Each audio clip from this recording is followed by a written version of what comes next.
mga tao ang pinakamatalinong nilalang ng Diyos dito sa mundo. Kaya marapat na sa atin magmula ang inisyatibong rumespeto sa lahat ng nilalang na merong buhay. Ikaw kabarangay, mapagmahal ka ba sa hayop? Dear Papa Dudut, ang sabi ng paborito kong teacher noong high school, ang buhay daw natin sa mundo ay mayahalin tulad sa isang paglalakbay, kung saan ay walang katapusang landas ang ating tatahakin bago tayo dumating sa ating kamatayan. At sa bawat landas na ating daraanan ay meron tayong makikilala na magiging bahagi ng ating buhay. Malaki man o maliit ang parte na kanilang gagampanan. Bago ko ipagpatuloy ang pagbabahagi ng aking kwento, pabati muna ng isang magandang tanghali sa mga bumubuo ng Barangay Love Stories. Tawagin niyo na lamang po ako sa pangalang Pabian, avid listener at kabarangay from GMA Cavite. Isa akong private employee at nasa edad 40 na. Ang kwento na ibabahagi ko ay tungkol sa pagmamahal ko sa mga hayop. Bata pa lamang ay palagi na akong nag-uuwi sa bahay namin ng mga ligaw na tuta o kuting, dahilan para madalas magalit sa akin ang nanay Cynthia ko. Magsisimula ang aking kwento taong 2006, nasa 22 years old na ako at graduating sa kolehiyo.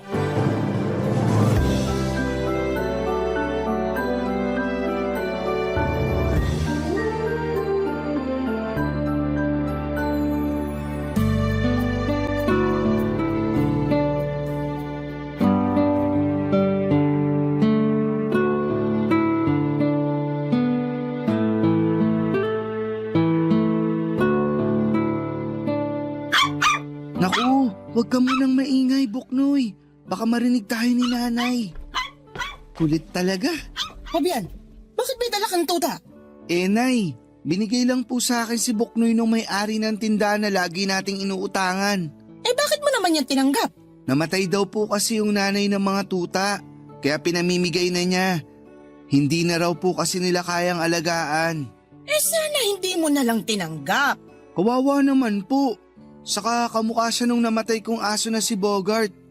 Tingnan nyo, pareho sila ng kulay. Wala akong pakialam kahit pakamukha niya ni Bogart o si Bogart pa yan.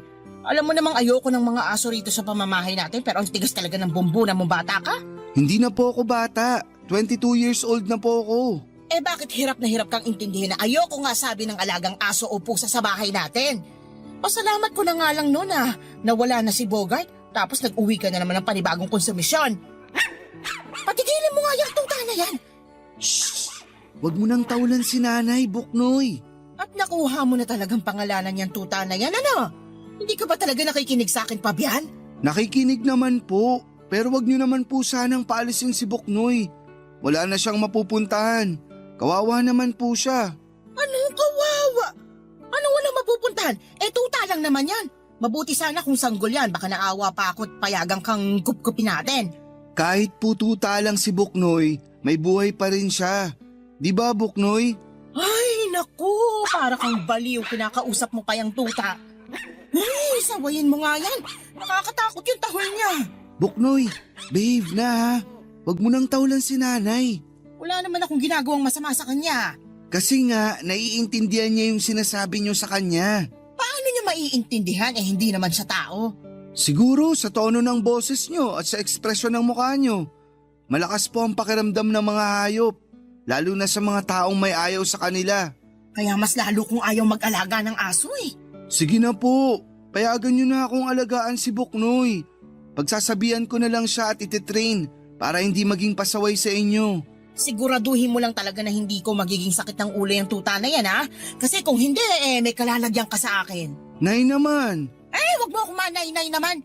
Tigas ng ulo mo. Sinabi kong ayoko ng kahit na anong hayop sa pamamahay na to pero hindi ka nakakaintindi. Sorry na po, babawi na lang ako sa inyo. Bubunutan ko kayo ng mga uban. Ewan ko sa'yo. Kala mo siguro makukuha mo ko sa pagganyan-ganyan mo, no? Ayaw niyo po ba? Akala ko ba makati na ulo niyo kasi marami na kayong uban? Syempre gusto. Sinabi ko bang ayoko? Pero ayoko na nakakapasok sa loob ng bahay ang tuta mo. Diyan lang yan sa labas kasi ayoko na makalat.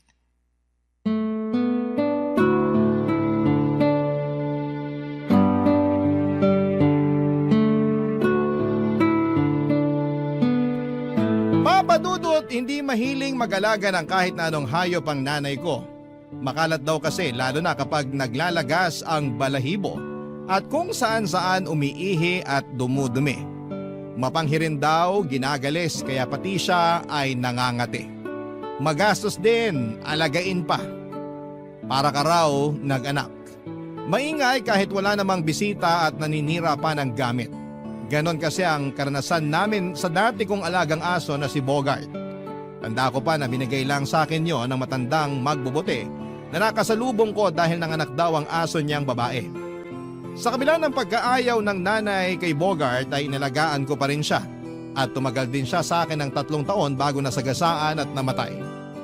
Kaya nga nung nakita ko si Buknoy ay bigla ko naalala yung aso kong namatay. Pareho kasi silang kulay itim at puti, parang patse sa balat na parang baka ang itsura. Pero yung pagkaitim ni Buknoy ay hindi lang sa katawan niya kundi meron din sa ulo at mukha na nakakorting maskara. Dominant color ni Buknoy ang puti katulad ni Bogart, kaya naman naisipan ko na baka bumalik sa akin ang namatay kong aso. At yun nga si Buknoy. At kahit mariing tutol ang nanay ko sa pag-aalaga ko ulit ng aso ay wala naman siyang nagawa dahil nga gusto ko. Pero syempre sa labas natutulog si Buknoy bali ginawan ko na lamang siya ng bahay-bahayan sa bakuran namin para hindi siya maarawan at maulanan. Lagi kong binibilinan si Buknoy na mag-behave lalo na pag nasa eskwelahan ako. Bukod kasi kay nanay ay mainit siya sa mata ng tatay-tatayan ko. Mabilis na lumipas ang 2 taon. Malaki na si Buknoy at marami na rin mga nangyari sa akin at isa na nga doon ay ang nakapagtapos na ako sa college. Nagtatrabaho na ako noon sa private company sa Quezon City ng isang gabi.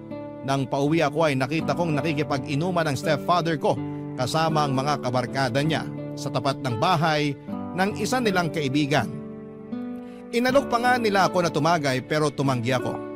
Ewan pero aandap-andap sa kaba ang dibdib ko sa hindi malamang dahilan. Agad kong hinanap si Buknoy pagka-uwi ko sa amin pero nagtaka ako nang walang aso na tumahol sa akin. At gano'n na lamang ang gulat ko nang makumpirma kong wala siya sa bahay-bahayan niya at nakatanggal din sa leeg niya ang kanyang collar. Doon ko na nga tinanong ang nanay ko tungkol sa kung nasaan ang alaga kong aso.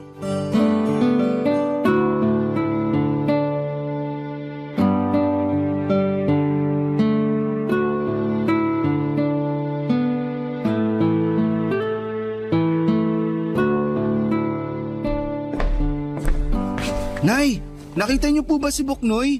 Hindi ka pa nga nakakapagmano sa akin si Buknoy na agad hanap mo? Magmano ka muna! Sorry, Nay. Mano po? Nagugutom ka na ba? Pinagtabi kita ng ulam, nandyan sa may mesa, sinasakluban ng platito. Masarap yan, kaldereta. Kaldereta? May pambili na po kayo ng pangkaldereta? Ha? Aba oo. Dumilihensya yung tatay mo kasi wala ka pa namang binibigay na sweldo. Kasusweldo ko lang po, Nay. Sa katapusan pa ako ulit sa sweldo. Ang tagal naman. Buti na lang talaga masarap pa yung ulam natin ngayon. Hindi niyo pa po sinasagot kung nasaan si Buknoy. Bakit ba kasi sa akin mo hinahanap yung aso mong yon? Kasi kayo po yung nandito sa bahay natin. Malamang sa inyo ko siya hahanapin. Kasi Ano pong nangyari kay Buknoy? wala na. Binenta na ng tatay mo dun sa kaibigan niya. Binenta? Bakit niya po binenta? Nakursa na dahan Kamukha raw nung aso mo yung paboritong aso ng misis niya. Namatay na yung kanila sa sakit nung nakaraang taon. Kaya ayun, inalok na lang ng tatay mo yung aso mo. Kaya hindi si Buknoy ang kalderetang ulam natin ha. Wala naman po akong sinabi na si Buknoy to ah. Wala nga, pero mga tinginan mo mapanghusga. Baboy yan. Binili ko sa palengke nung binigyan ako ng tatay mo ng pera. Pero bakit niyo po inayahan na ibenta ni tatay si Buknoy? Hindi niyo man lang ba siya pinigilan? Pinigilan naman. Sinabi ko na aso mo yun at dapat magpaalam muna sa'yo kaso hindi nakinig yung tatay mong yun. Pupuntahan ko po siya. Lagot siya sa akin. Ano? Hoy Pabyan! Wag mong gagawin yan!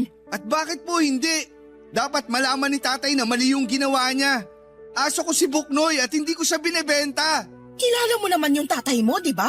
Pumapatol yon kahit kanino, lalo na pag napasukan ng alak ng sistema. Kaya kung ayaw mong malumpo at gumapang sa semento habang putok ang labi at naliligo sa sarili mong dugo, pumirmi ka na lang dito sa bahay natin. Pero Nay, kailangan ko hanapin si Buknoy. Kailangan ko siyang mabawi dun sa bumili sa kanya. Ang alam ko, lumuwas na sa Maynila yung nakabili kay Buknoy. Bumisita lang naman yun dito sa atin eh. Hindi ko na alam kung saan sila nakatira kaya wala na rin saysay na hanapin mo pa yung aso mo. Tsaka aso lang naman si Buknoy. Hindi naman siya tao kaya huwag ka na mag-aksaya ng lakas. Palibhasa, hindi kayo ang nag-alaga at nagmahal kay Buknoy kaya ganyan kayo makapagsalita. Hindi niya kailangan maging tao para mahalin. Ay, basta. Para sa akin, aso lang si Buknoy kaya hindi ko siya pag-aaksaya ng panahon na hanapin pa. Magpasalamat ka na lang kasi napakinabangan natin siya. Kumita tayo, di ba? Ayan, may masarap tayong ulam dahil sa kanya. Tsaka, dog lover naman yung nakabili sa aso mo. Nangako siyang aalagaan niya si Buknoy. Hirap sa'yo, masyado ka madrama. Pangarap mo ba mag-artista? Kairita ka.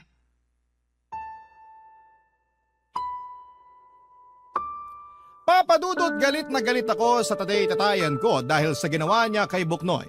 Galit din ako sa nanay ko kasi hinayaan lang niyang ibenta ang alaga kong aso. Sobrang sakit talaga noong nangyari pero pinilit ko pa rin hindi magpadala sa emosyon. Kilala ko kasing walang sinasanto ang tatay-tatayan ko kaya mas pinili ko na lamang na manahimik at kimkimin ang kalungkutan dahil sa nangyari sa alaga ko. Ang sakit mawala ng aso. Hindi lang naman kasi basta alaga ang turing ko kay Buknoy. Para sa akin ay kaibigan ko na siya. Pamilya at siya rin na nagpapasaya sa akin kapag malungkot ako. Kaya naman mamimiss ko talaga ng husto ang alaga ko. Umiyak ako ng umiyak hanggang sa tuluyan ng napagod ang mga mata ko at nakatulog na lamang ako ng gabing yon. Tapos kinabukasan ay nakangising wagas sa akin ang tatay-tatayan ko. Dahilan para agad kumulo ang aking dugo. Mariing kong kinuyom ang aking kamao at sa isip ko ay binigyan ko na siya ng malakas na suntok sa panga. Pero pinigilan ko pa rin magalit ng araw na yon. Sa halip ay nanahimik na lamang ako kahit na matapos niyang magpasaring na buti pa raw si Buknoy may pakinabang.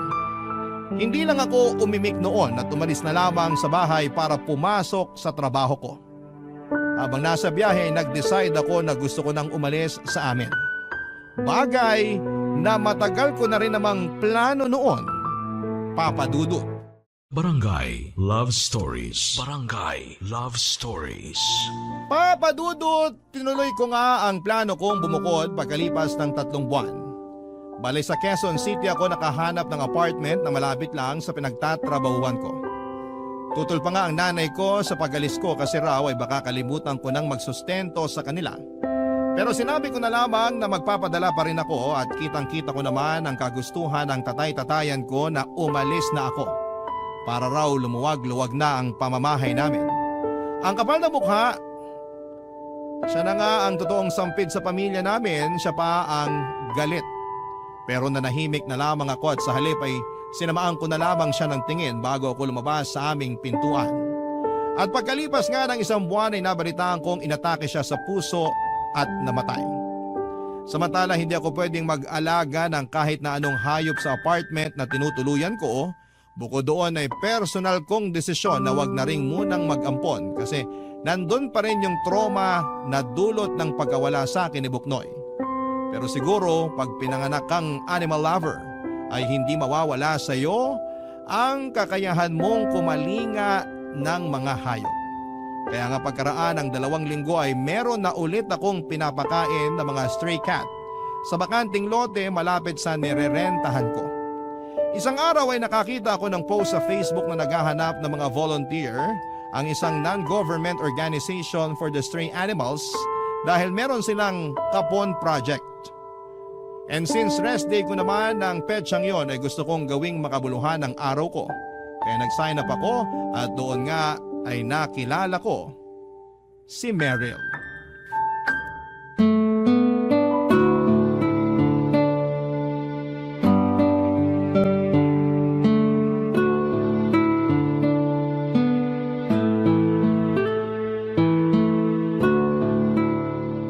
Hi, Meryl, tama? Oo, tama. Ikaw si Pabian? Oo. Tubig, gusto mo? Sige, salamat. Sakto, nauuhaw na ako.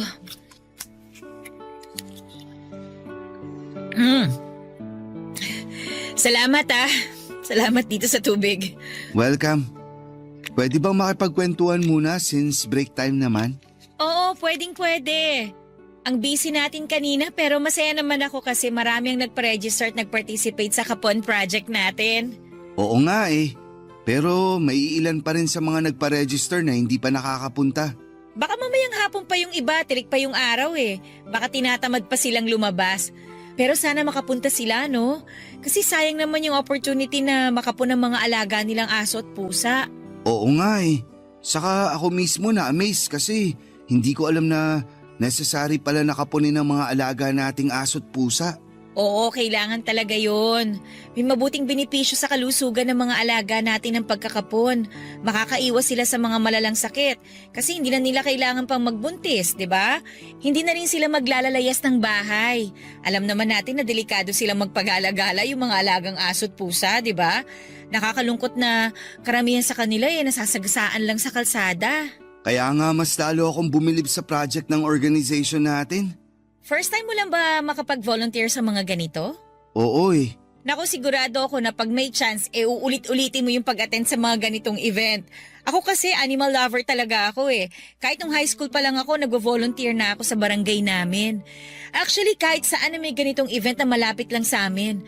Ang sarap kasi sa feeling na nagagawa ko yung mga bagay na gusto ko. Nakakatulong pa ako sa community. Wow! Dahil sa sinabi mo, lalo akong na-inspire na mag-volunteer. Diba? Ang fulfilling. Oo nga eh. Saka katulad mo, animal lover din ako. Ay talaga ba? Oo. May mga stray cat nga akong pinapakain malapit sa apartment na nirerentahan ko. Hindi ko kasi sila pwedeng kupkupin dahil bawal. Baka palayasin ako ng landlord namin. May mga tao talagang ganun, ayaw sa mga hayop kasi raw marumi, maingay, makalat. Pero deserve rin nilang tratuhin ng maayos, alagaan at mahalin. Wala naman silang pinagkaiba sa mga tao eh. Parehong may buhay at damdamin. Kaya parehong mahalaga din. Sinabi mo pa. Gusto mo bang malaman kung anong pangarap ko? Sige, kung sasabihin mo. Pangarap ko na magkaroon ng sariling farm. Tapos patitirahin ko rin yung mga stray animal. Wow, magandang pangarap nga yan. Sana balang araw matupad mo. Sana talaga. Sa ngayon kasi mukhang imposible pa eh. Naniniwala naman ako na walang imposible basta mabuti yung hangarin mo. Nakikita ko naman kung gaano ka kadedikado. Pakiramdam ko kasi pinanganak ako para ibahagi sa mga hayop yung pagmamahal na meron ako. Hindi katulad natin, wala silang kakayahang magsalita para masabi na nahihirapan na sila, nasasaktan na sila o kaya naman napapagod na. Mabilis talagang natutunaw ang puso ko pag may nakikita akong mga aso o pusa sa lugar namin na sinasaktan, sinasabuyan ng kumukulong tubig kasi nagnakaw daw ng ulam. Hindi naman nila yung gusto eh. Gutom lang sila. Kesa naman saktan, pakainin na lang nila, di ba?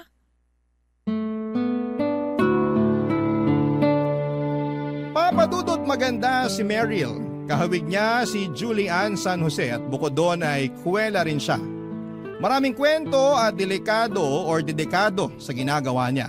Bilib na bilib ako sa kanya kasi matagal na pala siyang volunteer sa mga ganong klase ng event. Suki na siya sa mga animal shelter around Metro Manila. Lalo tuloy akong na-inspire na magkawang gawa. Masaya ako na nakilala ko siya noong araw na yon. Kaya bago kami naghiwalay ay nagpalitan muna kami ng numero. At doon na nga nagsimulang mamukadkad at umusbong ang aming pagkakaibigan na nauwi sa pag-iibigan. Naging kami ni Meryl at makalipas ang 2 taon ay nagpakasal po kami. Balak na namin magka-baby pero hindi kami binayaan kaagad. 3 beses nakunan si Meryl dahil sa kondisyon ng matres niya. Pero hindi pa rin kami nawala ng pag-asa na balang araw ay mararanasan naming maging magulang. Nag-focus na lamang muna kami sa pagtupad ng iba pa naming mga pangarap. Katulad na lamang ng pagkakaroon ng sariling bahay at natupad naman yon makalipas ang 3 taon. Makalipas ang 1 buwan pagkatapos naming lumipat sa bahay namin, hindi ko malilimutan yung mga sumunod na tagpo.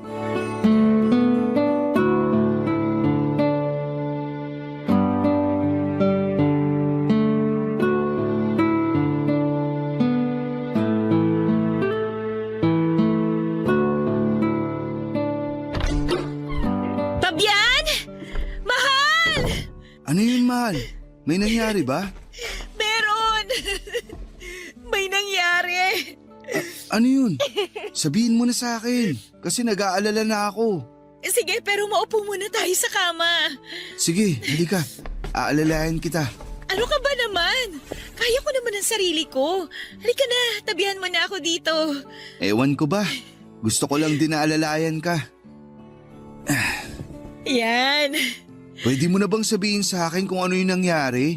Para hindi na ako mag-alala kasi kinakabahan ako eh. Kumalma ka lang, mahal. Wala namang masamang nangyari sa akin eh. Hawakan kong kamay mo, ha?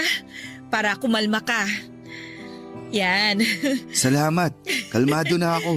Unang-una, gusto ko lang magpasalamat sa'yo kasi kahit na ang dami na natin pinagdaanan, nasa tabi pa rin kita at hindi mo pa rin ako iniiwan. Bakit ko naman gagawin yun sa'yo? Mahal kita. At mahal din kita. Naisip ko lang na maraming mag-asawang naghihiwalay kasi hindi magkaanak yung babae. Sa totoo lang, ayaw na rin naman kitang mahirapan pag nagbubuntis ka. Lalo't mababa yung tsansa na maisilang mo ng buhay at ligtas ang baby natin sakaling makabuo tayo. Anong ibig mong sabihin, mahal? Naisip ko na hindi ko na lang pipilitin na magkaanak tayo kasi mas hindi ko kakayanin na malagay naman sa alanganin ang buhay mo. Huwag mo sanang masamain ha. Gusto ko pa rin naman na magka-baby tayo.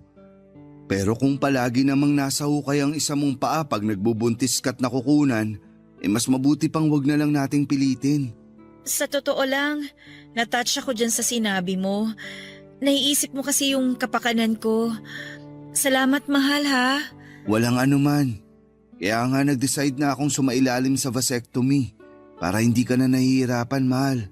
Kahit na na-appreciate ko yung gusto mong mangyari, pwede bang makiusap muna ako na ipagpaliban mo muna? Huwag ka muna magpa-vasectomy. Ayos lang naman, pero bakit? Kasi buntis ako. Buntis ka? Oo! At gusto ko pa rin na ituloy pa rin natin to. Malay mo, ito na pala yung hinihintay natin na anak na sa wakas ay binigay na sa atin ng Panginoon. Oo, sige mahal. Subukan pa rin natin. At sana nga tama ka na siya na ang anak na para sa atin. Mahal na mahal ko kayo ng magiging anak natin. Mahal na mahal ka rin namin. Salamat sa pagiging mabuting asawa sa akin at tatay sa magiging anak natin.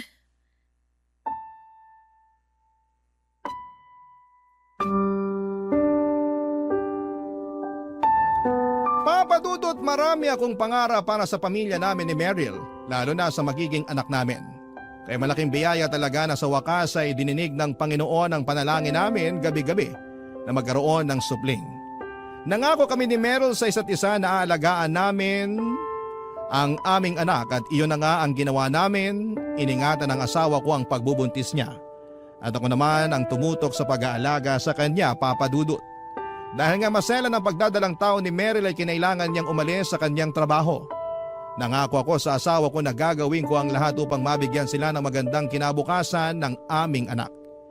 Kaya nga nagtrabaho ako ng mabuti habang hindi isinasaalang-alang ang kapakanan ng misis ko. Ako pa rin ang kasakasama niya sa pagpapacheck up at kung hindi talaga pwede ay pinakikiusapan namin ang kapatid niya na nasa malapit lang din, nakatira para samahan siya.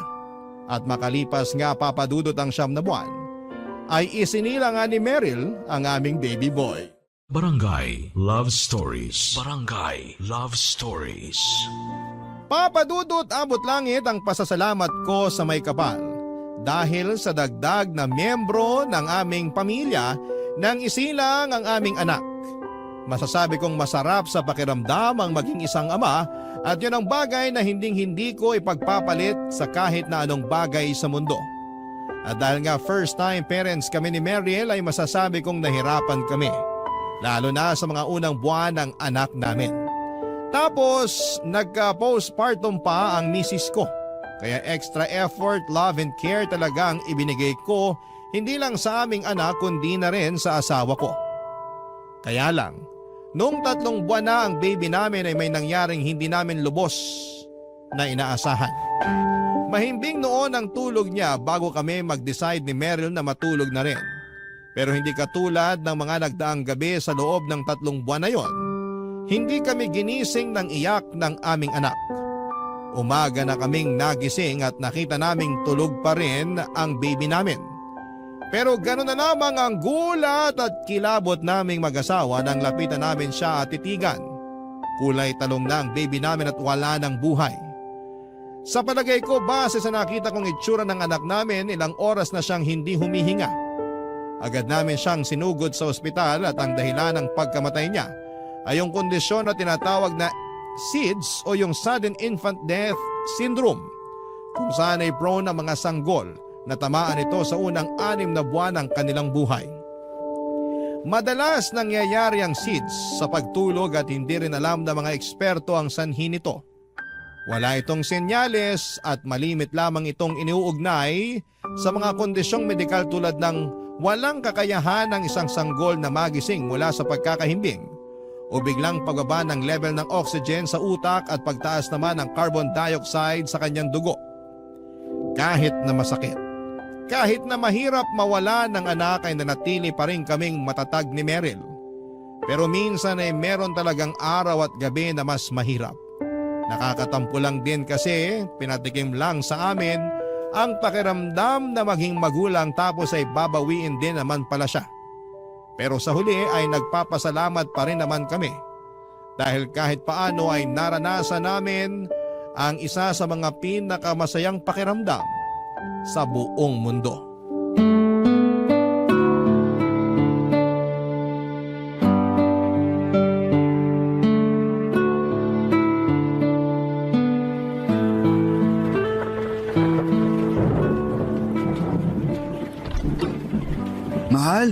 Mahal, dali, halika. May ipapakita ako sa'yo. Ano yun, mahal? Hala, tuta! Oo, pero pwedeng pakikuha ang tuwalya. Basang-basa siya eh. Lakas ng ulan sa labas. Sige, tika. Nilalamig ka ba? Oh, ito na yung tuwalya. Akin na muna yung tuta. Magpunas ka na rin, mahal. Sige, mahal. Ang cute-cute naman ito. Saan mo ba siya nakuha? Bigay sa akin ng janitress namin. Nanganak kasi yung aspin na inaalagaan niya dun sa office. Hindi na raw niya kayang alagaan kasi nga marami na. Kaya ayun, pinamigay na niya. Hindi naman ako humingi pero nakiusap siya sa akin na kung pwede ko raw ampunin na lang. Kinuha ko na rin kasi naawa naman ako nung nagkatinginan kami. Oo nga nakakaawa nga siya. Pero sabi ng janitress namin, yan daw yung pinakamakulit at mahilig maglaro. Hala, mukhang sumasang-ayon siya Oo nga eh. Pero okay lang ba na mag-alaga tayo ng tuta rito sa bahay, mahal? Oo naman. Sa totoo lang, matagal ko na rin gustong mag-alaga ng tuta. Naghahanap na nga ako ng maaampon online Buti na lang inuwi mo tong tuta na to. Ay mahal, ano bang ipapangalan natin sa kanya? May naisip na ako eh. Anong naisip mo? Brownie. Brownie? Kahit kulay itim at puti itong tuta? Oo, para maiba lang. Saka kamukha rin kasi siya ng mga aso ko noon na sina Bogart at Buknoy. Kaya Brownie para letter B pa rin. Pwede namang Blackie kasi may kulay itim siya. Hayaan mo na, mahal. Brown naman yung ilong niya eh. Di ba, Brownie? Sige na nga. Simula ngayon, ikaw na si Brownie. Alam mo, kahit paano nabawasan yung lungkot ko kasi inuwi mo tong si Brownie. Ewan ko ba? Pakiramdam ko, nagkaroon ako ng anak kahit natuta siya. Yan din yung nararamdaman ko. Kahit nung unang beses ko pa lang siya nakita, para bang nakaramdam na ako ng comfort sa presensya niya. Kaya sabi ko sa sarili ko, sige, gusto kong alagaan natin siya. May nabasa ako na nakakatulong daw ang mga hayop sa pagluluksa ng mga magulang na nawalan ng anak. Kaya pangako, aalagaan natin si Brownie na parang tunay nating anak. Oo, mahal. Tingnan mo mukhang naglalambing siya. Oo nga, siguro naiintindihan niya yung pinag-uusapan natin. Naalala ko tuloy noon na palagi kong sinasabi sa nanay ko na naiintindihan ni Buknoy yung mga sinasabi niya. Talaga? Ano ba yung sinasabi niya?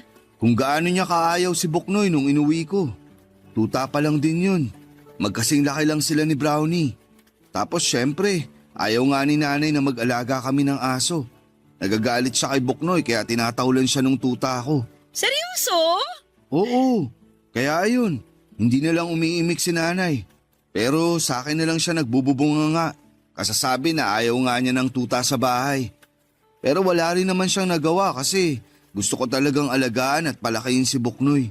Parang nakwento mo na kamukha siya nung nauna mong aso na si Bogart. Oo, at ngayon naman kamukha nila tong si Brownie. Malakas tuloy yung pakiramdam ko na iisa lang talaga sila. Tapos bumabalik lang sila sa akin sa ibang panahon para makasama ako. Natin. Parang reincarnation. Kung totoo man yung reincarnation, isa lang ang ibig sabihin nun. Mahal na mahal ka ng mga aso mo para piliin nilang mabuhay ulit at hanapin ka. Papadudot malaking bagay ang pagdating ni Brownie sa buhay naming mag-asawa. Siya kasi ang tumulong sa amin habang patuloy pa rin ang pagluluksa namin sa pagkamatay ng aming anak. Minahal namin siya ni Meryl at bilang kapalit ay sinuklian namin yon nang hindi lang doble kundi tripling pagmamahal. Ibang magmahal ang mga hayop, walang pag-iimbot, walang hinihinging kapalit, sila ang pinakamagandang halimbawa ng mga nilalang na marunong magpatawad. Hindi kasi sila nagtatanim ng sama ng loob. Si Brownie ang kasakasama namin ni Meryl ng maraming taon. Inilagaan namin siya, minahal at itinuring na para naming tunay na anak. At kahit na dumating yung araw na sa wakas ay binayaan ulit kami ng anak ng asawa ko, ay hindi nagbago o nabawasan ang pagmamahal namin kay Brownie. Kasakasama namin siya sa bawat milestone ng anak namin dahil miyembro na siya ng aming pamilya. Pero pagkalipas ng 8 taon ay dumating yung araw na kinakatakutan namin. Ang araw na kailangan na naming magpaalam kay Brownie, Papa Dudut.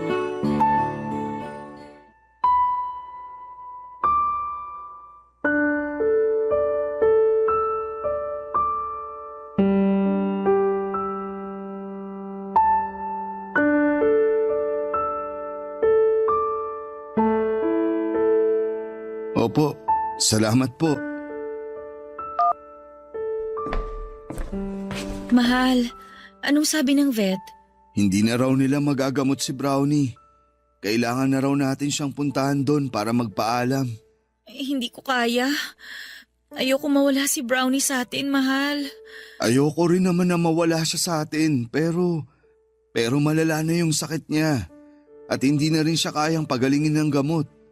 Ginawa na raw nila ang lahat pero kumalat na talaga yung cancer sa katawan ni Brownie. Kaya ano? Kaya nagsuggest sila na patulugin na lang si Brownie. Ayoko. Ayokong patulugin si Brownie, mahal. Hindi ko kaya mawala sa atin yung aso. Ako rin naman pero wala na tayong magagawa.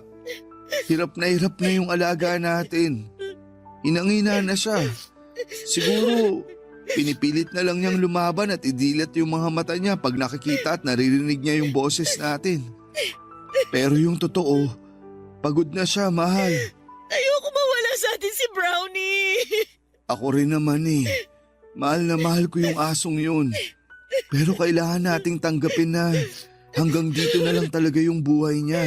Bakit kasi maiksi lang ang buhay ng mga aso? Sana mas matagal pa natin silang makasama. Ang unfair tuloy. Oo, unfair. Pero sigurado ako na naging maligaya naman si Brownie sa loob ng 8 taon na nakasama natin siya. Kasi minahal natin siya. Inalagaan. Palagay mo, maaalala pa ba tayo ni Brownie pag umalis na siya? Oo naman. Palagi pa rin nila tayong maaalala. Hindi niya tayo makakalimutan, mahal. Kaso parang hindi ko pa rin kaya eh. Parang magbe-breakdown ako habang iniisip ko na mawawala na sa atin si Brownie. Pero sino ba ako para ipagkait sa kanya yung makapagpahinga siya? Tama ka. Hirap na siya dahil sa sakit niya. Oo, at kahit na hindi man nakakapagsalita si Brownie, alam kong nagpapasalamat siya sa atin dahil inalagaan at minahal natin siya. Siguro, iparamdam na lang natin yung pag-aalaga at pagmamahal na yun sa kanya hanggang sa huling hininga niya. Nalulungkot pa rin ako. Nalulungkot din ako pero magpakatatag pa rin tayo. Hinding-hindi natin kalilimutan si Brownie. Kahit na wala na siya sa piling natin, mananatiling buhay ang alaala niya sa ating puso at sa bahay na to. Salamat, mahal ah. Kung wala ka, baka hindi ko talaga kayanin to. Alam ko na mas kaya kong harapin yung ganitong sitwasyon kasi nasa tabi kita. Oo naman, hanggat nabubuhay ako, pangako ko sa'yo na lagi mo ako maaasahan. Hindi kita iiwan. Halika nga, payakap ako.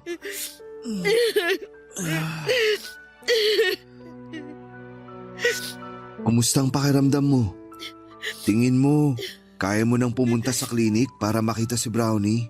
Oo, kaya ko. Kaya lang, Ano? ano sa palagay mo? Maganda kaya na patikimin na natin siya ng tsokolate? Gustong-gusto niya kasi yung amoy nun eh. Pero bawal naman sa kanya, di ba? Tingin ko, magandang ideya yun. Sigurado akong magiging masaya siya.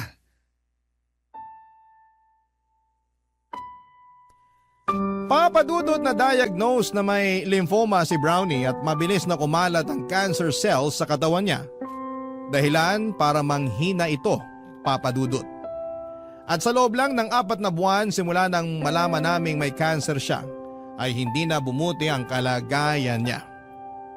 Sa huli ay nag-decide na lamang kami ni Meryl na patulugin na ang pinakamamahal naming alaga upang matapos na ang paghihirap niya. At hanggang sa huling hininga ni Brownie ay pinaramdam namin sa kanya kung gaano namin siya kamahal. Mahirap mawala ng mahal sa buhay, tao man yan o alagang hayop. Pero parte talaga ng buhay natin ang kamatayan. At papadudot wala tayong magagawa kundi ang tanggapin yon ng maluwalhati sa ating puso. Kahit na masakit at napakahirap. Iyak kami ng iyak ni Meryl nung nawala si Brownie. Pero alam namin na mananatili siyang buhay sa aming mga puso. Hindi namin siya kalilimutan at iisipin na lang namin na masayang masaya siyang naglalaro sa tulay na bahaghari. Kasama ang iba pang mga hayop na wala na sa mundong ito. Sa kasalukuyan ay maayos ang pamilya namin ni Meryl at hindi pa rin kami tumitigil sa pagbobolontaryo sa mga animal shelter at mga kapon project upang makatulong hindi lang sa mga hayop kundi maging sa komunidad.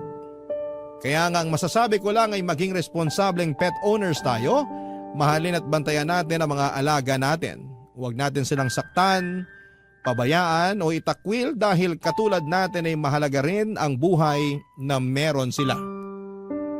Maraming salamat po Papa Dudut sakaling mapili po ninyong basahin ang kwento ko sa Barangay Love Stories. Sana kahit paano ay meron akong nakumbinsing mga kabarangay na mag-volunteer sa mga animal shelter. God bless po sa inyong istasyon at maraming salamat po sa inyong lahat. Ang inyong forever kapuso at kabarangay, Fabian. Pag nagkaanak na tayo ay malaki talaga ang magbabago sa ating buhay. Kasama na doon yung maisasantabi natin ang mga bagay na tipikal nating ginagawa noong dalaga pa tayo at binata. Ikaw kabarangay, handa ka na bang maging magulang? Dear Papa Dudut, good day po sa inyo at sa mga kabarangay na tulad ko. Nakikinig na talaga ako ng Barangay Love Stories simula nung pandemic. Natenga na lang kasi ako sa bahay namin noong nagka-baby ako at naging home baker. Masaya naman ako sa ginagawa ko dahil nakadiskubre ako ng bagong talent sa sarili ko. At grateful din naman ako na naaalagaan ko ang anak ko at nagiging present sa bawat milestone ng buhay niya. Kaya lang ay may mga bagay pa rin akong hinahanap-hanap gawin. Kagaya na lamang ng pagsosolo travel. Kung ilalarawan ko kasi ang sarili ko, may pagka-adventurous ako. Pero bago ang lahat ay tawagin niyo na lamang po ako sa pangalang Ina. 30 years old at isang full-time mom. May anak na akong 4 na taon sa kinakasama kong si Edwin. Hindi pa kami kasal kasi ako mismo ang umurong nung nagaya siya nitong taon lang. May dahilan ako at yon ang gusto kong ikwento sa programa ninyo kaya ako sumulat. Pero bago ang lahat ay bumalik muna tayo noong October 2024 kung saan ay mas ramdam ko na yung matinding pagod bilang nanay sa anak namin. At madalas ko nga yung sabihin sa nanay, cells ako.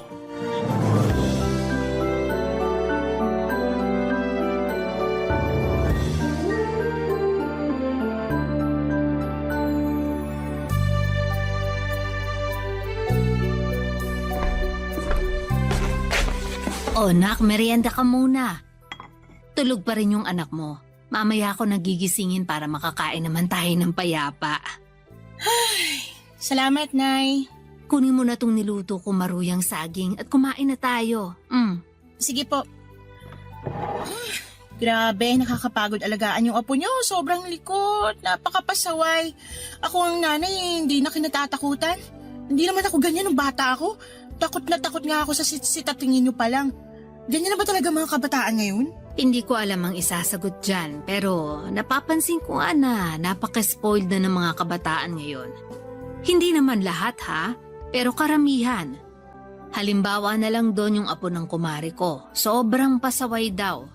Kaya lang malala naman doon kasi naninira ng gamit.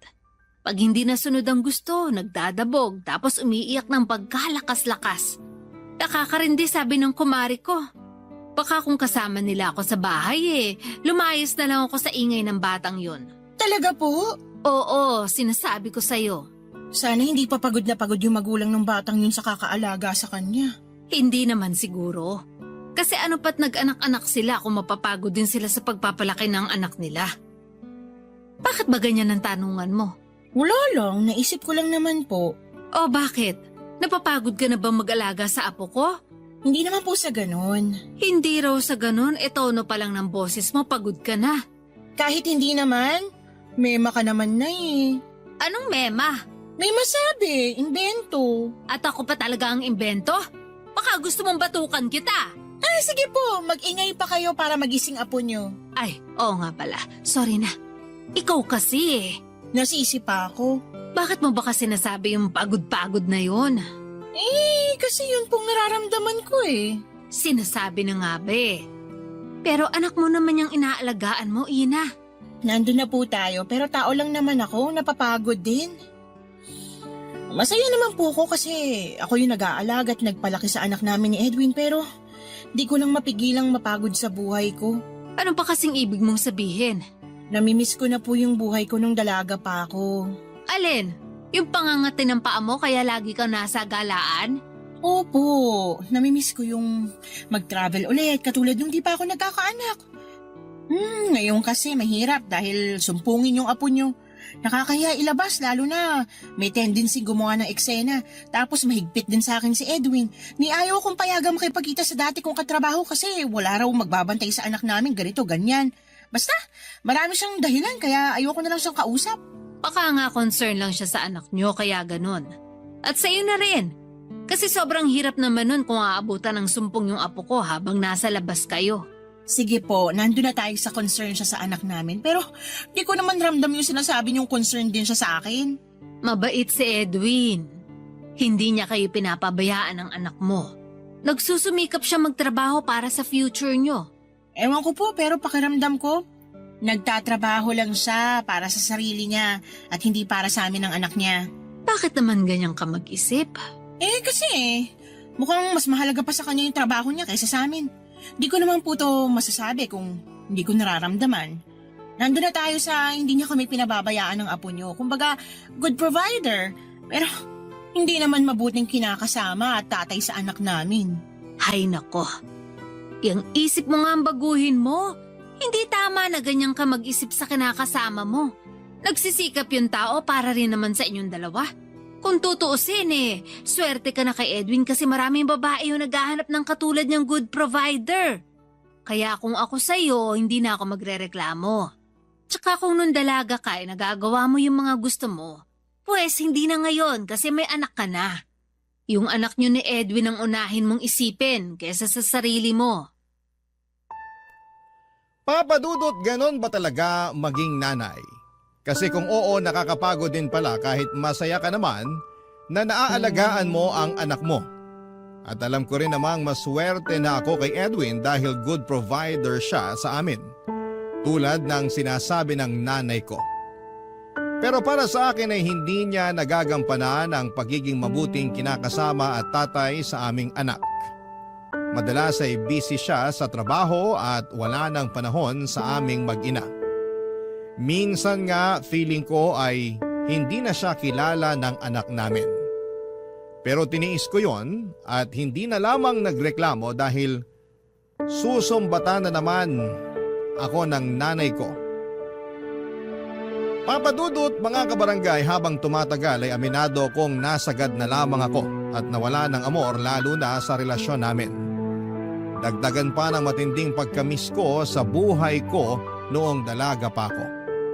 Ang hirap din kasi na mula sa pagiging gala nag-standby na lamang ako sa bahay dahil nabuntis ako at kinailangan kong alagaan ang anak namin ni Edwin.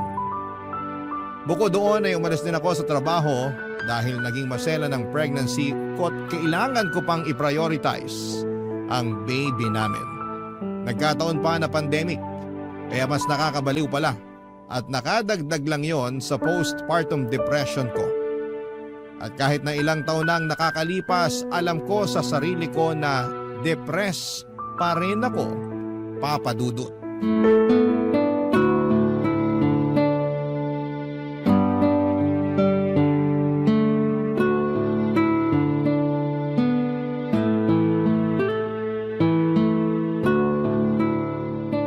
Bakit hindi mo yata ginagalaw yung pagkain mo? Wala akong gana. Wala kang gana? Ikaw naman nagluto niyang ulam natin. Hindi ko naman paborito yung ulam. Ikaw lang naman nag-request niyan kaya niluto ko. Pambira. Ano na lang uulamin mo kung ayaw mo niyan? Hindi na lang ako kakain. Diba? Sabi ko nga wala akong gana eh. May sakit ka ba? Wala. Ayos lang ako. Hindi ka ayos. Kasi kasasabi mo lang na wala kang gana kahit wala ka namang sakit. Pag sinabi ko naman sa'yo yung totoong dahilan, baka hindi ka lang din makinig katulad ng dati. Ano ba kasi yon? Gusto kong lumabas para makipagkita sa mga dati kong katrabaho. Nabuburyong na ako rito sa bahay natin kakaalaga sa anak mo. Kung makaalis man kami, kinananay lang din ako nakakapunta. Bakit? Sawa ka na rin sa bahay ng nanay mo? Hindi naman, pero syempre iba pa rin kung makakasama ko yung mga dati kong katrabaho. Bakit ba kasi atat na atat ka lagi makalabas kasama nila? At bakit ba kasi pinagbabawalan mo ko? Hindi mo naman ako preso rito sa pamamahay na to. Ganyan bang tingin mo sa sarili mo? Oo, kasi hindi mo ko pinapayagang sumama sa mga dati kong katrabaho o kaibigan. Alam mo naman yung rason kung bakit, di ba? Alin? Yung anak natin? Walang magbabantay sa anak natin, kesyo ayaw mo namang ipagkatiwala sa iba kaya ako na lang dapat talaga magbantay sa kanya? Oo. At isa pa, responsibilidad mo yon bilang nanay. Pwes nakakapagod na maging nanay sa anak mo. Anong sinabi mo? Napapagod na ako, Edwin. Pagod na ako. Ang gusto ko lang naman lumabas kasama mga kaibigan ko. Bakit hindi mo pa mabigay-bigay sa akin yun? Kung dati, gets ko yung rason mo kasi pandemic, tsaka maliit pa naman yung anak natin. Pero ngayon, hindi naman na. Kung tutuusin, pwede ko na nga iwanan yung anak natin sa nanay ko. Para ano? Para makalabas ka kasama mga kaibigan mo na sa pagkakaalam ko, single pa at wala pang mga anak na tulad mo. Ano namang masama doon? Masama kasi sila wala pang responsibilidad pero ikaw meron na. Kaya nga dapat mas priority mo yung anak natin kesa sa kanila. Ewan ko sa'yo. Sinasabi ko na nga ba hindi mo rin ako maiintindihan eh. Huwag mo namang sabihin yan. Paano hindi ko to masasabi ikaw nga wala ka ring panahon sa amin ng anak mo dahil sa pesting trabaho mong yan. Kapakanan nyo lang iniisip ko. Nagtatrabaho ako para sa inyo. Ay nako, sinabi mo na rin yan noon eh at naniwala naman ako. Pero habang nakikita ko sa mga picture mo sa Facebook kung gaano ka kasaya habang lumalabas kasama mga katrabaho mo, mas lalo akong naaawa sa sarili ko kasi bakit ako? Hindi ko pwedeng gawin yun. Bakit ikaw lang? Sige nga, ang unfair mo. Ina naman. kahit ano pang sabihin mo, unfair ka. Ikaw lang yung nagpapakasaya kasama mga katrabaho at kaibigan mo, tapos ako, nagpapakahirap sa pag-aalaga ng anak natin. Kaya nga anak natin, hindi anak ko lang. O sige, papayagan na kitang lumabas para makipagkita sa mga kaibigan mo. Pero may kondisyon. Ano yun? Isama mo yung anak natin. Kasi alam ko hindi kakayanin ng mama mo yung kakulitan niya. Baka sumpungin lang yun ng high blood. Mahirap na. Papa Dudut, thankful naman ako nang payagan ako ni Edwin na sumama sa labas ng mga dati kong kaopisina. Pero hindi ako masyadong nag-enjoy dahil kasama ko ang anak namin. Nag-tantrums kasi ito doon, kaya naman naabala rin ang iba ko pang mga kasama. Sa sobrang hiya ko ay nagsabi na ako na uuwi na lamang kami. At yun nga ang ginawa namin. Pagdating sa bahay, himalang tumigil sa pag-iyak ang anak ko at nakatulog na. Pero ako ay nanatiling gising habang masama ang loob. Nabitin kasi ako sa paglabas namin at hindi nag-enjoy. Kaya nga mas lalong tumindi yung damdamin ko na tinanggalan ako ng kalayaan ni Edwin simula nang magkaanak kami. Lagi niyang pinamumukha sa akin na ang mga nanay ay nasa bahay lamang para mag-alaga ng anak. Ikinokompara niya ang mami niya sa akin at sa nanay ko na stay-at-home wife. Pero never niyang pinakikinggan ng mabuti ang pangangailangan ko. Don't get me wrong, Papa Dudut. Masaya naman ako sa pagiging nanay pero pakiramdam ko ay napapabayaan ko na ang sarili ko. Barangay Love Stories. Barangay Love Stories.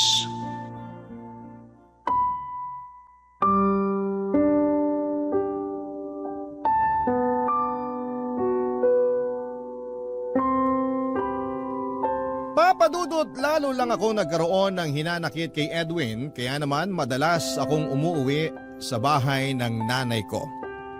Naaaburido na lamang si nanay sa mga kadramahan ko sa buhay at siya na mismo ang nag-udyok sa akin na gumala raw ako para naman hindi ako mabaliw. Kahit na ganoon ang terminolohiya ni nanay ay na-appreciate ko yon kasi kilala niya akong hindi talaga mapirme sa bahay lalo na nung wala pa akong anak. Kaya nga nagboluntaryo siyang alagaan ang anak ko kapag may lakad ako. Pinagtatakpan din niya ako kay Edwin kaya naman masayang masaya ko. Hindi nga nagtagal ay nakilala ko si Andrew noong minsan siyang sinama ng dati kong katrabaho at kaibigan sa get-together namin. Bago lang daw kasi sa team nila si Andrew at gusto niyang makipag-socialize. Masaya naman ako na makilala siya lalo na at na-attract talaga ako sa kagwapuhan niya. Bukod doon ay tipo ko. Yung mga katulad niya na tahimik pero pamatay naman ang ngiti.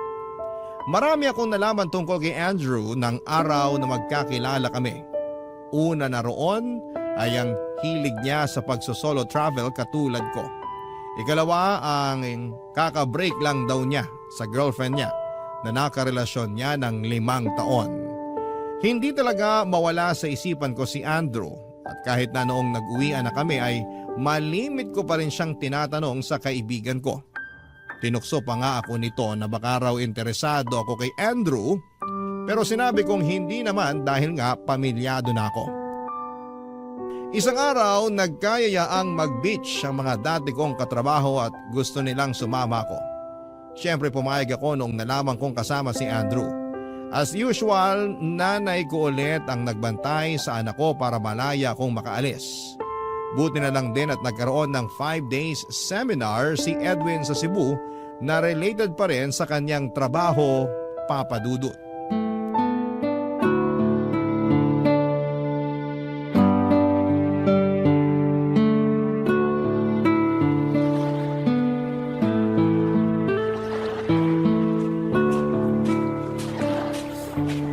Hi, Andrew. Hello? Ba't naman nag-iisa ka rito? Ano yan? Nagmumuni-muni ka? Ganun na nga. Ang relaxing din kasi ng mga alon. Tapos sakto, malapit na mag-sunset. Oo nga no. Kung ganon, pwede ba ako tumabi sa'yo? Oo naman. Sige, upo ka. Salamat. Naalala ko tuloy nung dalaga pa ako. Mahilig din ako mag-travel kagaya mo. Tapos, meron akong collection sa phone ko na mga picture ng sunset tsaka sunrise sa iba't ibang lugar. Talaga? Oo, hindi lang sa beach kasi meron din sa mga bundok. Hilig mo rin pala mamundok, no? Oo naman. Pero ngayon, ewan ko kung kaya ko pa. Maglakad nga lang ng 1 kilometro, hinihingal na ako eh. Siguro, ganun talaga pag tumatanda. Hindi ka pa naman mukhang matanda. Bolero. Nagsasabi lang ako ng totoo. 30 years old na kaya ako. Pwes, mukha kang 25 years old. Sabi na bolero ka talaga. Hindi nga. Pero pakiramdam ko talaga, doble na yung itsura ko sa edad ko. Bakit naman? Siyempre, nakakahagad kasing maging nanay. Don't get me wrong, happy naman ako na may anak ako pero nakakapagod lang talaga. Lalo pasaway at makulit yung anak ko. Ilang taon na ba yung anak mo? Kaka-4 na taon lang ngayong 2024. Kaya naman pala. Ganyan din yung pamangkin kong 4 years old. Sobrang kulit. Alam mo ba, marunong na yun umakyat sa lamesa namin. Tapos 1 beses nahulog. Mabuti na lang di napuruhan. Pero grabe yung kaba ng parents niya. Lalo na yung sister-in-law ko. Kasi rainbow baby nila yun. Talaga? Pero napacheck up naman ba? Oo, at okay naman ang result. Sabi nga namin, baka niligtas siya ng guardian angel niya. Ay, kailangan talaga i-supervise ng parents, lalo na ng nanay yung mga anak na ganyan ka-hyper. Kaya siguro ayaw akong payagan ng mister ko na lumabas-labas kasama mga kaibigan ko dahil walang iba mag-aalaga sa anak namin eh. Ganun ba? Sino nag-aalaga sa anak mo ngayon? Nanay ko. Naaburido na lang kasi yun sa mga kadramahan ko sa buhay kaya pinayagan na akong umalis-alis ng bahay namin. Buti nga nagkaroon ng seminar si Edwin sa Cebu at halos 5 araw siya dun. Ang sabi pa niya mahina raw signal kaya tuwing umaga lang niya ako nakakausap sa cellphone. Ibig sabihin, hindi alam ni Edwin na sumama ka sa beach trip natin ngayon? Tumpak. Pero ayos lang yun kasi di niya na kailangan malaman. Mamaya hindi niya pa ako payagan. Kung ako ang kinakasama mo, papayagan kitang umalis-alis at sumama sa mga gala ng kaibigan mo. Dahil nakakapagod din naman mag-alaga ng anak. Deserve mo na magkaroon ng me time. Talaga? Buti ka pa naisip mo yan. Si Edwin kasi, hindi niya yan naiisip eh. Lagi nung bukang bibig walang magbabantay sa anak namin. Pwede ko namang iwanan at ipaalaga sa nanay ko katulad ngayon. Siya lang yung OA masyado na akala mo talaga may time sa amin ng anak niya pag nasa bahay. Bakit? Wala rin ba siyang oras sa inyo? Oo, kasi kahit rest day niya, inuuwi niya sa bahay ang trabaho. Katwiran niya, nagpapag-good shot daw siya sa management nila kasi candidate for promotion siya. Mahirap talaga kapag mataas ang pangarap mo. Suportado ko naman yung pangarap niya kasi alam ko at nakikita kong may potensyal siya. Sabi nga ng nanay ko, maswerte na ako kay Edwin kasi good provider sa amin ang anak niya. Pero, ewan ko, ako lang siguro yung may problema kasi pakiramdam ko may kulang pa rin. Kung yan ang nararamdaman mo, ibig sabihin, totoo yan kasi may pinanggagalingan. Meron nga. Yun ang sabi ko na pagka-busy niya sa trabaho at halos wala na rin panahon sa amin ng anak niya. Tapos, yung hindi niya pa ako pinapayagan na lumabas para makipagkita sa mga kaibigan at dati kong katrabaho. Bilang lakwatserang babae nung dalaga pa, mahirap sa akin mag-transition into stay at home at full-time mom. Buti na lang din, natutunan kong mag-home baking para kahit papano meron akong pinagkakaabalahan. Ang galing mo naman. Bilib ako sa'yo kasi kung ako ang nasa posisyon mo, baka mabaliw ako. Talaga? Oo, kasi mahilig talaga ako mag-travel. Hindi mo ako mapapapirmi sa bahay dahil every weekend umaalis talaga ako. For sure, kasama mo sa mga travel mo yung girlfriend mo. Oo, nung kami pa. Pero bago yun, mahilig na rin ako mag-solo travel. Pareho pala tayo.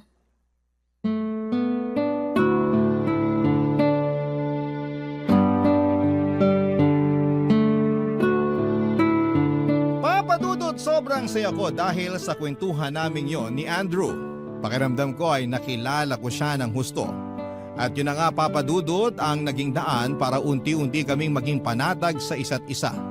2 araw at 1 gabi lang ang beach trip namin. Mabuti na lang dahil busy pa rin sa trabaho ang kinakasama ko. Kaya wala talaga siyang ideya kung nasaan ako. Kung tumatawag man siya, saglit lang at madalas ay anak lang namin ang kinukumusta niya. Kung noon ay nasasaktan ako dahil pakiramdam ko ay wala siyang pakialam sa akin, nawala na ang lahat ng pangungulila ko sa kanya noong nakilala ko si Andrew. Hindi nagtagal ay tuluyan ang naging palagay ang loob namin ni Andrew sa isa't isa. Nagkapalitan na rin kami ng numero at madalas kaming nag-uusap sa text. Pinapayuhan ko siya kung paano mabilis na makakapag-move on sa ex-girlfriend niya, lalo na't nabanggit niya rin sa akin na nasasaktan pa raw siya sa breakup nila. In-encourage ko rin siya na mag-travel lalo na para malibang siya. May mga pagkakataon na sinasama niya ako. Bali kaming dalawa lang pero bihira lang naman yon. Dahil nga baka makahalata na si Edwin. Pero may isang beses na nag-out of town ulit ang kinakasama ko ay sinamantala ko ang pagkakataon na sumama kay Andrew sa 2 days hike niya sa Mount Pulag. Doon ay mas lalo kaming na-develop sa isa't isa. At habang nasa transient house ay may nangyari na nga sa aming dalawa. Pero dahil alam niya na pamilyado na akong tao ay sinasabihan niya ako na kalimutan na lang namin yung bagay na ginawa namin. Siyempre nasaktan ako pero alam ko na tama naman siya. Kaya nga pagkatapos ng hiking namin na yon ay hindi na namin pinag-usapan ang nangyari. Napansin ko rin na dumalang ang pakikipag-text niya sa akin pero inisip ko lang na baka busy siya sa trabaho. Mabilis na lumipas ang 2 linggo. May napansin ako sa sarili ko. Bagay na nagdulot sa akin ng matinding kaba, Papa Dudut.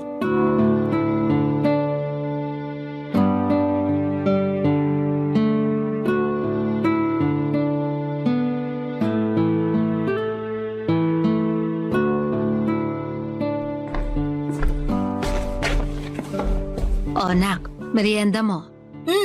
Ano po yan, Nay? Ano pa nga ba? E di yung paborito mong maruyang saging? Ayoko po yan. Ilayo niyo po sa akin yan. Ala, ayaw mo nito? Opo, ayoko rin ng amoy niya. Nasusuka ako. Grabe ka naman sa maruyang saging ko. Please po, Nay. Ilayo niyo na lang sa akin yan. O sige na, sige na. Ilalagay ko na lang dito sa mesa at tatakpan. Para pag gusto mo na, may makain ka. Hindi ko na po yan kakainin, kaya kung gusto niyo, sa inyo na lang. Lalo, di naman yan masarap pag malamig. Iinitin ko na lang sa oven. Pero ano ba kasi nangyayari sa'yo?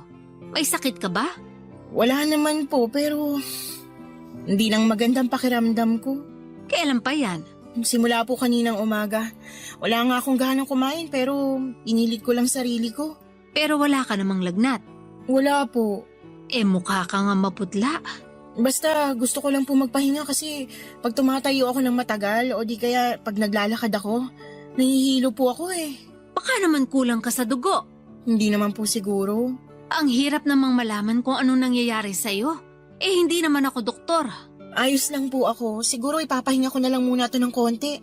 Di kasi ako makapagpahinga sa ingay ng anak namin kanina sa bahay. Kaya pumunta na ako rito sa inyo. Mabuti na rin yan para makapagpahinga ka. Abala naman yung anak mo sa pakikipaglaro sa pinsan niya, kaya hindi ka nun maiistorbo. Sakaling hanapin ka, ako nang bahalang libangin siya. Salamat po talaga, Naya. Salamat saan? Sa pagbabantay niyo sa anak ko. Sa pag-aalaga sa kanya pag umaalis ako. Tsaka sa pagtatakip sa akin kay Edwin. Siyempre, sabi mo kailangan mo talaga ng oras para sa sarili mo. Kaya pinayagan kitang umalis-alis para makipagkita sa mga kaibigan mo. Pero pakiusap ko lang, wag mo namang sanang dalas-dalasan. Kasi baka makahalata na yung kinakasama mo. Hindi na nga po muna ako lalabas. Tsaka di naman din nagyaya mga kaibigan ko. Mabuti kung ganon. Asikasuhin mo na lang muna yung anak nyo kasi namimiss ka na raw niya. Buti na lang talaga na uuto ko yon. Para hindi magkwento sa tatay niya pag naiiwan siya sa akin dahil umaalis ka. Tiwala naman po ako na hindi magkukwento yung anak ko kay Edwin kasi hindi naman sila close nun. Totoo rin naman yan. Ilag nga rin sa kanya yung bata. Paano hindi iilag? Wala nga siyang panahon sa anak niya. Puro na lang siya trabaho. Yun na lang kaya gawin niyang pamilya. Huwag mo namang sabihin yan. Sasabihin niyo na naman na maswerte ko kay Edwin kasi good provider siya, ganon. Oo. Ewan ko ba naman kasi sa'yo. Bakit iniisip mo pa rin na unfair sa'yo si Edwin? Hindi niya naman kayo pinapabayaan. Iba pa rin kapag may quality time siya sa pamilya namin. Anong malay ko? Dinadahilan niya lang yung trabaho niya sa pagkabisi niya. Yun pala, may iba na siyang inaatupag. At ano namang ibig mong sabihin? Alam niyo na po yun. Santisima ka namang babae ka. Huwag mo nga pag-isipan na masama yung kinakasama mo. Sorry po, di ko lang mapigilan. Kung ano-ano kasing pumapasok sa kukote mo. Sarili mo yung ayus-ayusin mo kasi pamilyado ka na. Maayos naman po ko, tsaka alam ko naman po yun. Ginagawa ko naman ang lahat ng makakaya ko para magampanan yung pagiging nanay sa anak namin eh. Pwes gawin mo pa ng gusto. Doble mo para wala na masabi sa'yo si Edwin. Na yun naman eh. Oh, bakit? Kung makapagsalita kayo, halatang mas kinakampihan niyo pa si Edwin kaysa sa akin. Ako kaya yung anak niyo. Alam ko namang anak kita. Pero gusto lang din naman kitang payuhan bilang nanay mo. Na-appreciate ko po, pero minsan nakakasama na kayo ng loob eh. Aba, ikaw pa ang may ganang gumanyan? Siyempre po. Excuse po. Anak, ano ba nangyayari sa'yo? Bakit ka naduduwal? Buntis ka ba?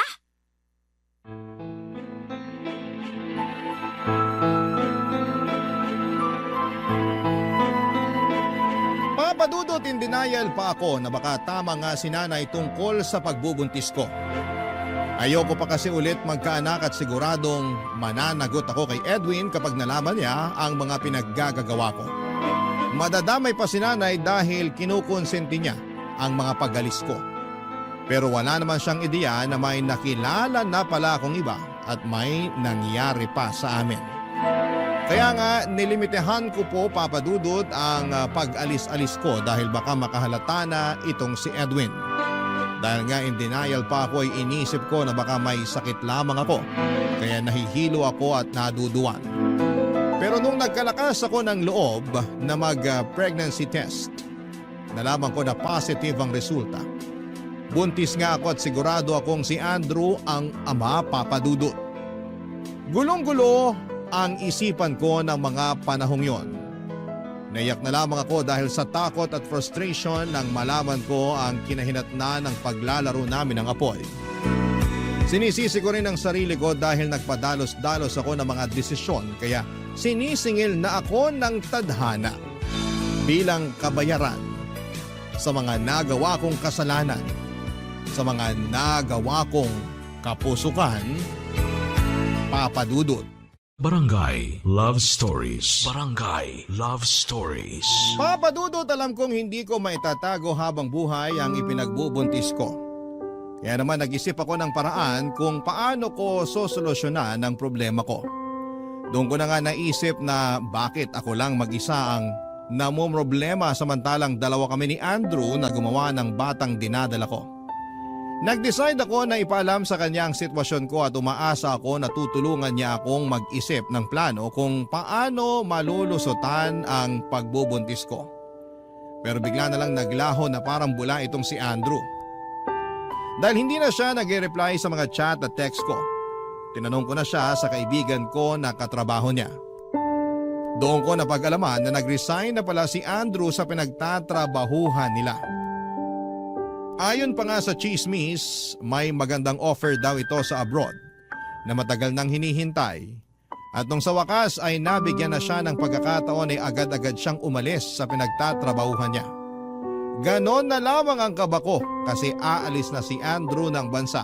Samantalang kailangan niya pang malaman ang pagbubuntis ko. Mabuti na lang at sinabi sa akin ng kaibigan ko kung saan siya nakatira dahil kako may importante lamang akong sasabihin sa kanya. At agad-agad ko na nga siyang pinuntahan sa apartment na nirerentahan niya papadudot.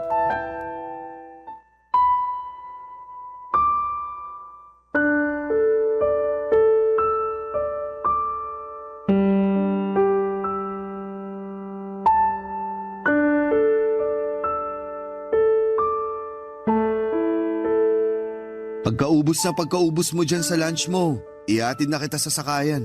Andrew naman, wag mo naman akong paalisin agad. Ano pa bang gagawin mo rito sa apartment ko? Kita mong nag-iimpake na ako ng mga gamit ko kasi malapit na yung flight ko. Yun nga ang rason kaya kita pinuntahan dito eh. Nataranta ako nung nalaman kong nag-resign ka na raw sa trabaho nyo. Mas lalo lang nadagdagan yung takot ko na baka hindi kita maabutan pag umalis ka na. At bakit? Ano bang kailangan mo sa akin? Malaki kasi may kailangan kang malaman. Ano ba yun? Pero pwede bang huminahon ka muna? Sa tono mo kasi parang naiirita ka na. Hindi lang ako naiirita. Naiinip din ako kasi ang dami mong ligoy. Bakit ba hindi mo na lang sabihin yung rason kung bakit ka pumunta rito sa apartment ko? Para matapos na. Buntis ako. At ikaw ang ama, Andrew. Ano ka mo? Sabi ko buntis ako. At ikaw ang ama. Imposible yan. Nagsisinungaling ka lang. Hindi ako nagsisinungaling. Ba't naman ako magsisinungaling? May nangyari sa atin, di ba? Sinabi kong kalimutan mo na yan eh. Paano ko makakalimutan? Nagbunga nga ng baby yung nangyari sa atin. Hindi ako naniniwala sa'yo. Nagsisinungaling ka lang. Hindi ako sinungaling. Ayaw mo maniwala ah. Teka, may kukunin lang ako sa bag ko.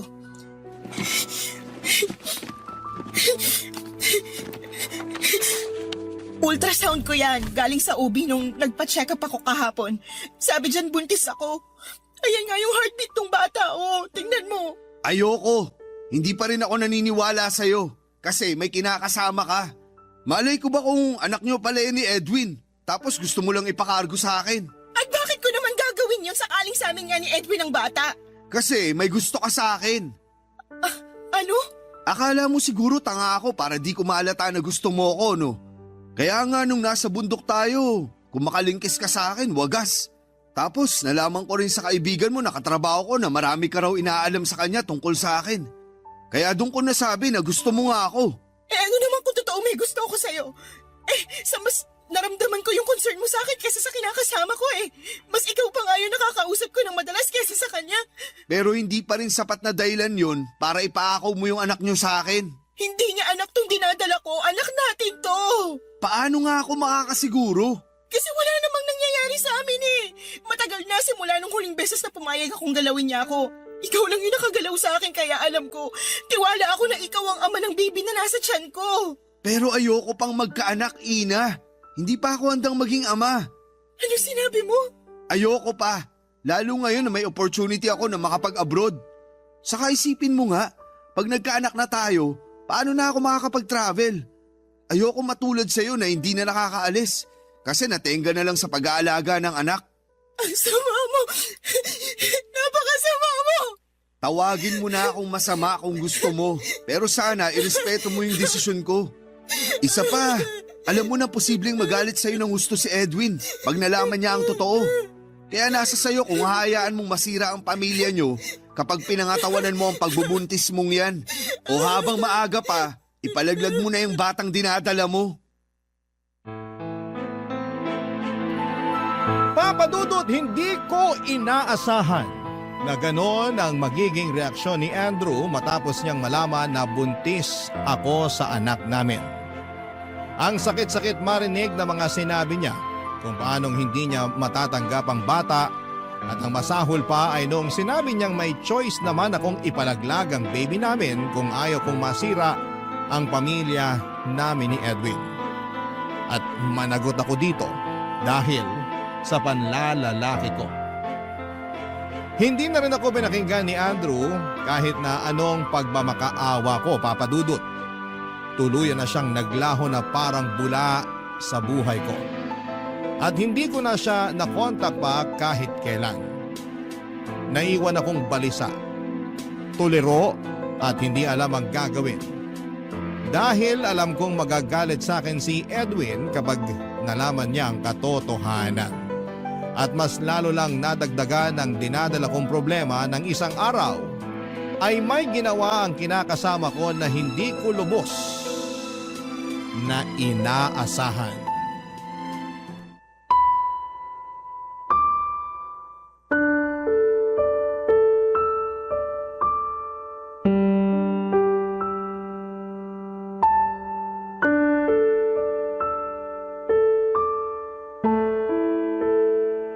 Will you marry me? Ano? Sabi ko, will you marry me, Ina? Edwin naman. Hindi ko alam sasabihin ko Bakit naman kasi biglaan tong pagpo-propose mo? Marami kasi akong na-realize nung nasa Cebu ako. Doon ko nakita yung dati kong profesor sa college. Paborito ko yun kasi bukod sa mahusay na guro, family man din. Sabi ko pa nga sa sarili ko, siya yung magiging role model ko pag bumuo na ako ng pamilya. Talaga? Tapos ano pang nangyari? Nag-usap kami. Kinumusta niya ako at nalaman niya na pamilyado na ako. Pero nalungkot siya nung sinabi ko na hindi pa tayo kasal. Bakit naman? Sagrado kasi sa kanya yung kasal. Kaya pinayuhan niya ako na kung sigurado na ako na ikaw ang gusto kong makasama habang buhay, pakasalan na kita. Alam mo, matagal-tagal ko na rin napag-isipan na mag-propose sa'yo. Hindi pa lang ako nagkakalakas ng loob kasi Kasi hindi ka pa sigurado sa akin, ganun ba? hindi naman sa ganon. Para sa akin, ganun na rin yon. Siguro kung di mo pa nakita at nakausap yung dati mong professor, di ka rin magkakalakas ng loob na mag-propose eh. Hindi ka ba nakikinig? Matagal ko na rin namang iniisip na pakasalan ka. Kahit bago pa kami magkita at magkausap ng dati kong profesor. Nasa plano ko na talaga pero di ko palang nagagawa kasi busy pa ako sa trabaho. Anong magbabago kung sakaling magpakasal tayo? Ano? Para sa akin kasi wala. Magiging asawa mo lang ako, dadaling ko yung apelyido mo, at mas magkakaroon ka lang ng rason para kontrolin ako. Ano ba yung sinasabi mo? Totoo naman ah. Pag naging asawa mo na ako, mas pagbabawalan mo na akong makihalubilo sa mga kaibigan ko. Lalo na kapag nabuntis ako, kaya bakit pa ako magpapakasal sa'yo? Kaya nga magbabago na ako. Kasi kasama yun sa mga narealize ko nung malayo ako sa inyo ng anak natin. Gusto ko nang maging mabuting tatay sa kanya at kinakasama naman sa'yo. Ewan ko pero, sana noon mo pa yan ginawa. Bakit? Huli na ba ang lahat? Hindi naman sa ganun. Hindi sa ganun pero yun yung pinaparamdam at pinapakita mo sa akin. Sabihin mo nga, mahal mo pa ba ako? Oo naman. Mahal din kita. Kaya sana maniwala ka sa akin na gusto ko nang magbago. Bigyan mo pa ako ng pagkakataon na patunahin sa'yo at sa anak natin yung bagay na yun. Please, Ina. Pumayag ka na magpakasal sa akin. Pwede bang pag-isipan ko muna? Ang alin? Ang pagpapakasal sa akin? Oo, kasi... Basta, kung talagang mahal mo ako, maiintindihan mo kung bakit ko tatanggihan muna yung alak mong kasal. Pinipilit kong intindihin. Pero ang sakit pala. Pasensya ka na, Edwin. Okay lang naman. Lalo karapatan mo namang tumanggi kung hindi mo naman gusto. Hindi naman sa hindi ko gusto. Hindi pa lang ako handa, kaya sana bigyan mo ako ng panahon. Pero hanggang kailan? Hindi ko alam. Huwag mo na lang alamin kasi malalaman mo rin naman yung sagot ko. Sige, kung yan yung gusto mo mangyari.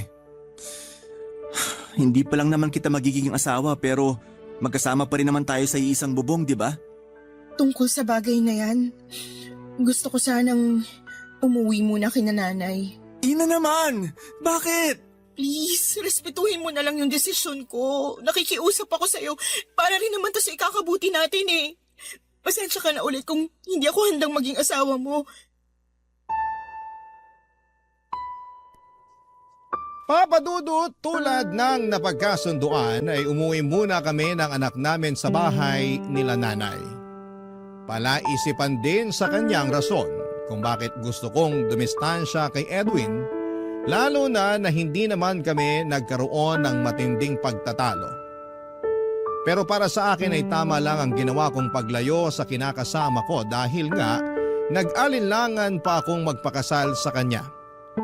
At lalo na may ipinagbubuntis ako na hindi naman siya ang ama. Habang nasa bahay ako ni nanay ay sinubukan ko pa rin makontak si Andrew. Pero hindi na talaga niya sinasagot ang mga mensahe ko. Tuluyan na lamang ako nawala ng pag-asa na pananagutan niya ang ipinagbubuntis ko. Lalo lang ding nadagdagan ng frustration ko dahil hindi ko naman maitatago ng matagal ang bata sa sinapupunan ko. Kaya nga sumulat ako ngayon sa programa ninyo upang humingi ng payo kung ano nga ba ang dapat ko pong gawin. Sana'y matulungan ako ng mga kabarangay natin. Hanggang dito na lamang po ang sulat ko at umaasa akong mapili po ninyong i-ere sa inyong programang Barangay Love Stories. God bless and more power sa inyong istasyon. Ang inyong forever, kapuso at ka-barangay, Ina.